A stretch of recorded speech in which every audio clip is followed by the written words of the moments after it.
썸네일을 보시고 여름방학에 독서까지 해야 되나? 라는 생각이 드셨다면 책에 대한 부담이 조금 있으신 게 아닐까 합니다.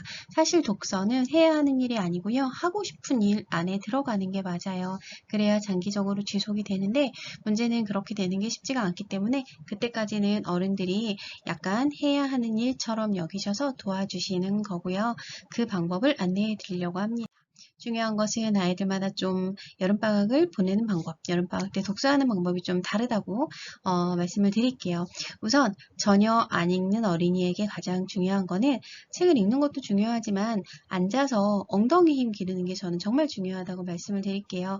의외로 책이 재밌는데도 불구하고 이 엉덩이 힘이 없어서 못 읽는 친구들도 많이 있어요. 제가 책은 가장 개인적으로 걱정하는 것 중에 하나예요. 집중력이 좀 떨어진다는 생각을 전반적으로 좀 많이 하거든요. 그래서 어떤 책이든 좋으니 이런 친구들은 앉아서 10분에서 20분 정도 읽게 해주시면 좋겠습니다. 자, 이때 주의할 점은요. 스마트폰은 무조건 다른 곳에 넣고 보지 않아야 합니다.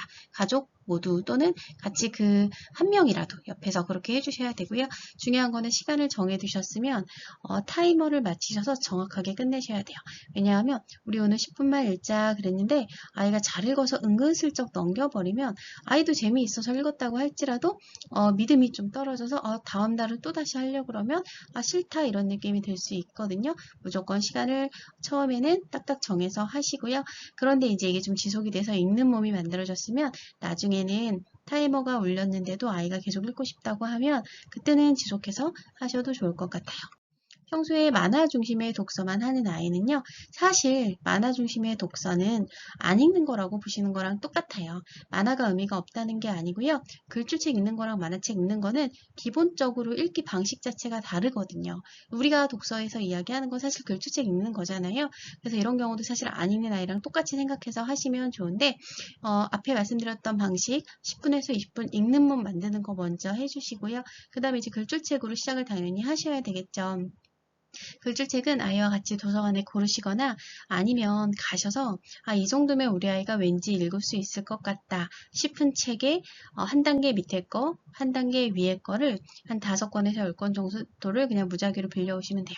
부모님들이 독서 교육할 때 정말 많이 오해하시는 것 중에 하나가 좋은 책을 계속 골라줘야 된다고 생각을 하시는데 책을 읽는 주체는 아이들이에요. 아이들이 고르는 게 맞아요.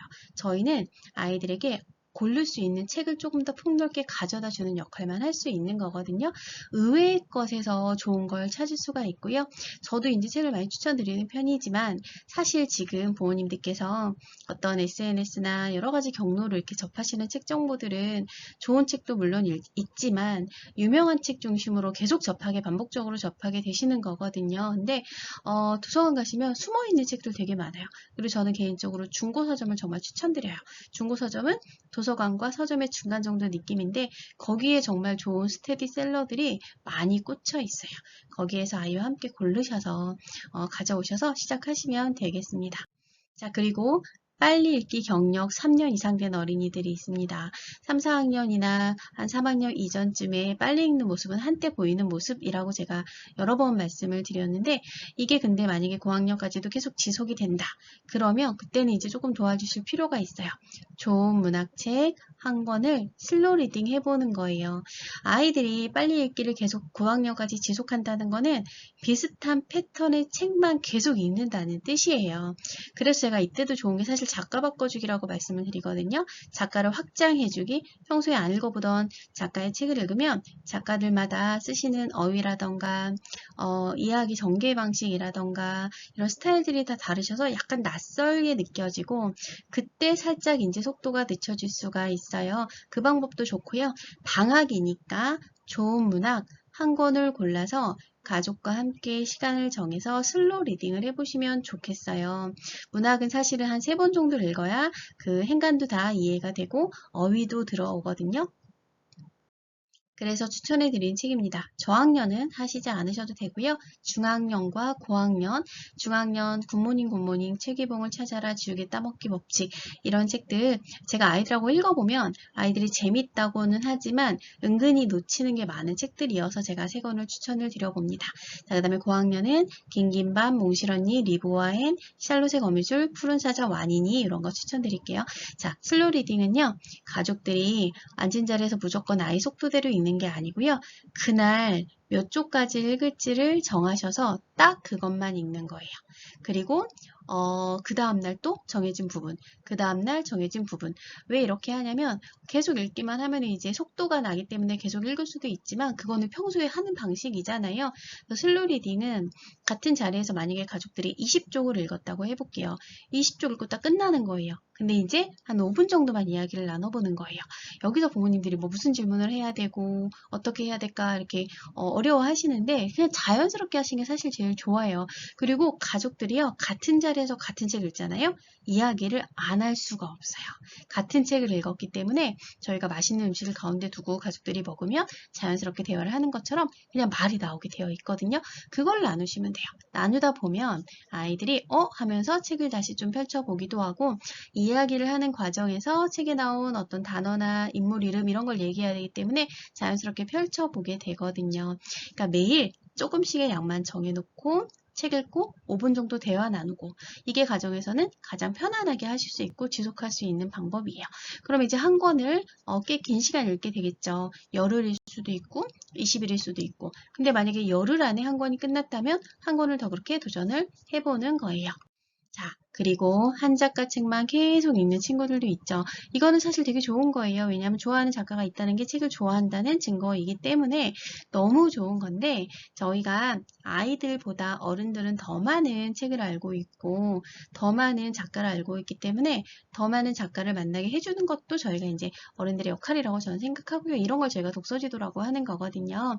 안 읽어본 작가 책 한번 읽어보기 해서 어떤 작가든 도서관에 가셔서 찾아보셔가지고요.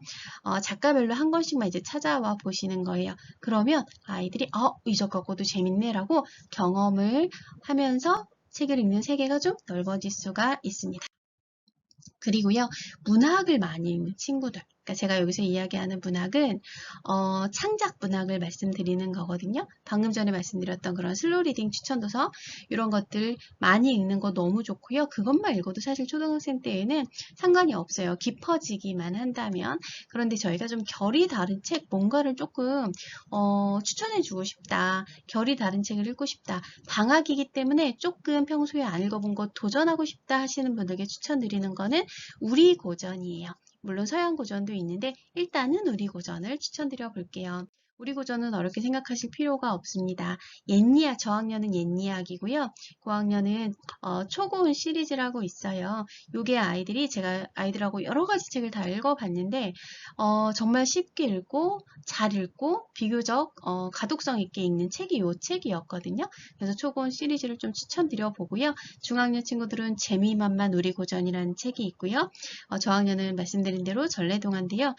국민서관하고 옛날 옛적의 시리즈가 있는데 이거 아니어도 전래동화는 어떤 책이든 상관이 없습니다. 더 좋은 방법은 햇님달님이라면 햇님달님을 검색을 하셔서 출판사 거 다 갖고 오셔서 비교해 보면서 읽는 것도 매우 재밌습니다. 원래 고전문학은 깊이 들어가면 저희가 학습을 해야 되는 부분이 조금 있어요. 그런데 학습을 하기 전에 학습은 이제 중학교 때 시작을 하잖아요. 초등학생 때에는 이렇게 가독성 좋은 책들로 한번 경험하게 해주는 게 되게 좋고요.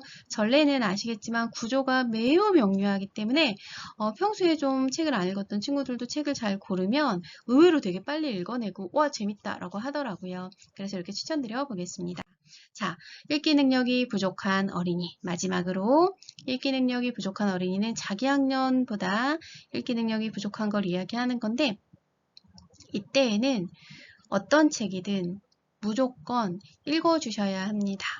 글을 스스로 읽지 않을 가능성이 높거나 읽더라도 나이보다 많이 좀 낮은 책을 읽을 가능성이 있고 또는 이런 친구들 특징이 뭐냐면 겉으로 보기에 책을 좀 봐요.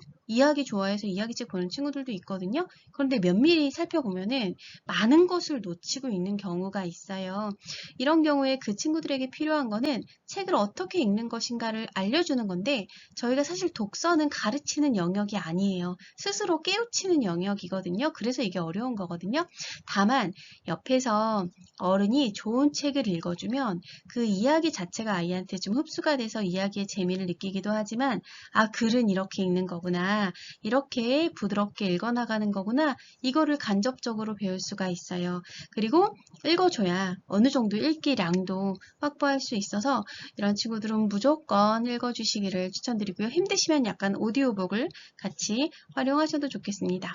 자, 지금까지 제가 여름방학 때 아이들 특성에 따라서 어떻게 독서 방향을 잡으시면 좋을지 말씀을 드렸는데 사실 여름방학 되게 짧죠. 그 짧은 기간에 우리가 도전해 볼 수 있는 걸 제가 말씀을 드린 거고요. 조금 긴 겨울방학은 또 나름의 방식이 있을 거예요. 그건 그때 가서 제가 또 기회가 되면 말씀을 드리도록 하겠습니다. 가장 중요한 건 뭐냐면 저희가 독서 교육할 때 지금 아이가 하고 있는 독서를 어른들이 바꿀 권리가 없어요. 아이들이 하고 있는 독서는 어떤 식으로든 다 옳다고 보시면 돼요. 왜냐하면 다 발전해 가는 과정이고 아이들은 아직 초보 독자거든요. 다만 저희가 더 발전할 수 있게 옆에서 도와주는 거기 때문에 하고 있는 독서 방식을 바꾸려고 하는 게 아니라 그거는 그대로 존중해주고 조금 더 확장시켜주기 위해서 제안을 하는 거고 그래서 아이가 좋아하는 독서는 독서대로 하고요. 제가 지금 말씀드린 건 따로 시간을 마련해서 그 시간을 좀 특별한 시간, 이벤트적인 시간으로 만들어 보자고 말씀을 드린 거예요. 자, 여름방학 힘드실 텐데 편안한 독서가 되기 위해서 조금 도와주시면 좋겠습니다.